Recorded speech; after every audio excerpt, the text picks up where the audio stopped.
So my name is Laurent Malville. I'm lead game designer on Splinter Blacklist.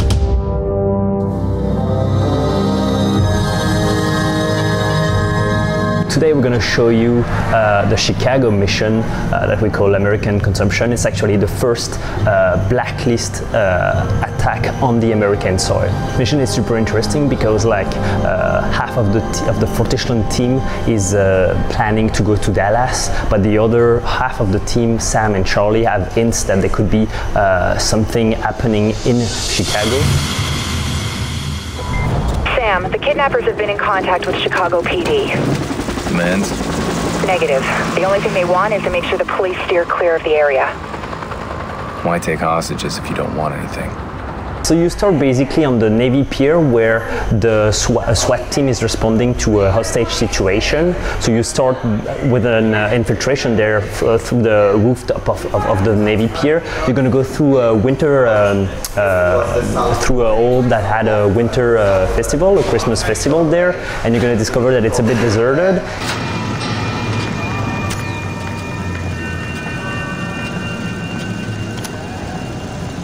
And it's going to be, at the beginning, it's a bit untrained guys with cheap gear, but progressively you're going to discover that it's part of something bigger, and that, and you discover if the engineers are really behind that attack or not. We can hardly see the top. Daddy's axe goes chop, chop, chop, and down comes the tree, as perfect as a tree can be. In this situation, one of the best way to deal with it, for example, is to use a lot of gadgets to distract the hostiles and them, or take them down from behind when they are looking away because of the distraction you've created. Screaming no more fighting back. I should have done it to start with. Huh?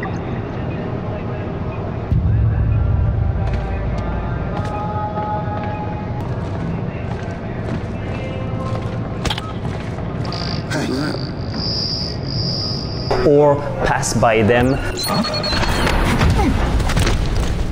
and not be detected. You can also use, there's a lot of verticality in that level, so you can use a lot of pipes, a lot of ledge. It's really helpful to take advantage of the environment. So in this mission we're using the sticky noise maker. It's a super cool gadget, one of my favorites. You throw it on from Sam, you can throw it on a surface. As soon as it sticks, it's going to emit a little noise, and the enemies are going to react to it and go investigate it. So that's a good opportunity for you to take them down or pass by.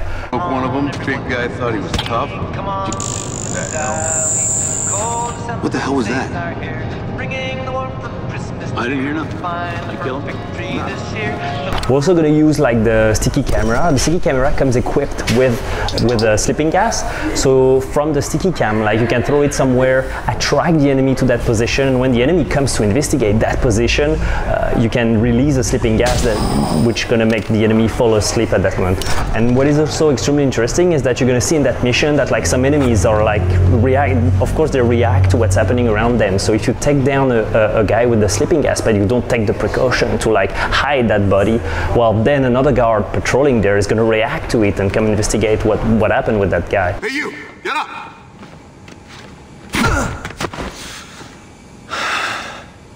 You're gonna encounter basic enemies, but you're gonna encounter one of our archetype that is called the heavy. So it's a guy that is heavily armored. He's got a helmet, so you cannot headshot him from the first shot. You have to pop his helmet out and then perform a headshot. He's got also, his helmet has also a gas mask, and you got also some regular enemies that have gas masks. So the sleeping gas work on some enemies, but not on all of them. So you have to play smart with the tools you have at your disposal. What the fuck is that? Someone's spying on me. We also have in that mission one of our enemy that is called the drone operator, and this guy is hiding in a part of the map, and he's on his computers and he's operating little drones that are patrolling. They have a red lens flare, you can see them, and those drones are pretty little, because if they detect you, they will run to you and explode.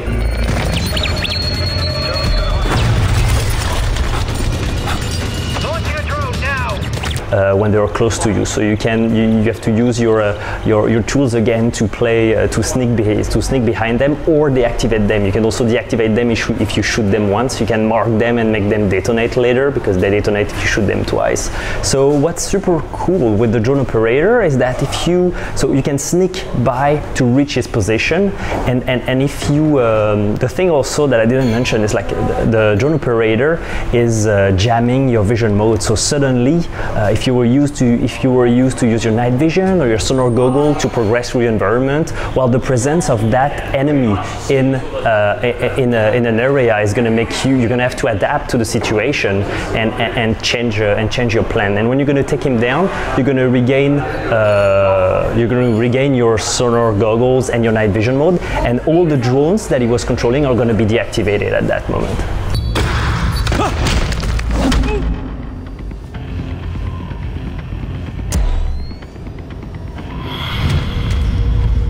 Okay, Sam, you're entering an old sewage tunnel. It looks like it heads towards a water filtration plant.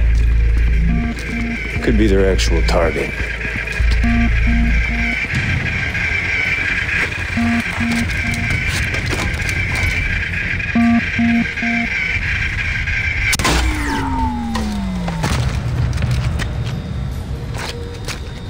No, the drone isn't responding.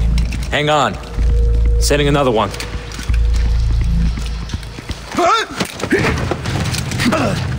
Your men are after the water filtration plant. Why? Go to hell. I'll tell you. Biological weapon. They're using a disease To poison the water supply? How do I get the bombs off the hostages? The code. Flash drive on my belt. I told you everything you wanted. I helped you. You can't kill me, please. That's actually a moment in the mission where you start to really realize that the engineers are behind that attack, and at the end of it you have the choice to spare that guy or to kill him.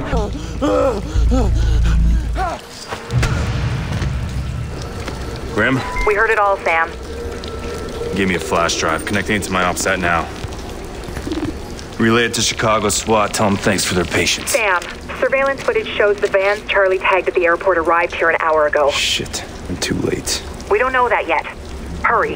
The engineers have been set up poisoning machines that are putting poison in the Chicago water plant.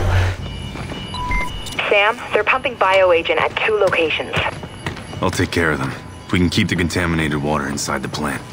And so you have to deactivate those machines, and it's pretty challenging because you got a blend of enemies. So you got 2 heavy enemies that are protecting the poison machine. So my favorite way of doing it is to stay perfectly stealth and not be detected.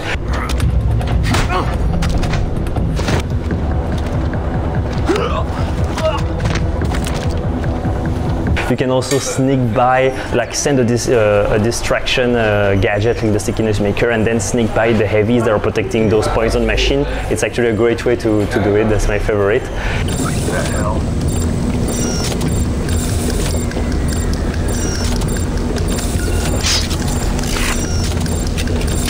First pump's offline. Charlie, how's the valve looking?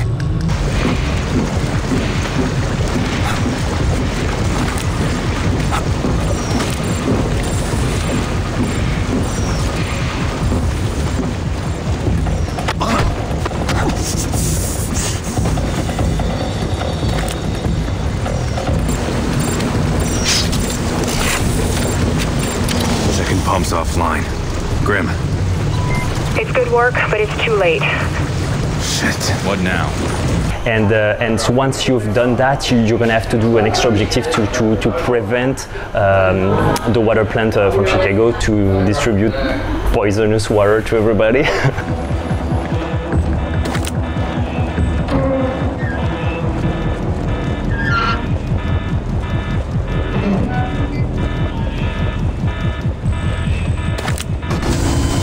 Facility contained. I think we can officially call American consumption a failure. Good work, Sam. Now let's get you out of there. Briggs? Chopper's on the ground. Let's go. The engineers redirected a shipment from a level 5 CDC containment facility at Northwestern. Weaponized plague bacillus. Yeah, that would have pretty much wiped the whole city out. You located Pier yet? Your test results came back negative for infection. Just got the official all clear from Chicago. Hey, you're welcome. Don't pat yourself on the back, Charlie. We got lucky. We slapped together a mission based on hunches. You're right. That's why we won't waste time playing defense. We have another option? Defense is what Sadiq's expecting, what he's planning for. That's why we go on the attack. How? We don't have any targets, and we can't afford to split our focus from the Blacklist. We keep playing catch-up with the engineers. Sooner or later, we're gonna miss. We hunt them down. Force them to make mistakes.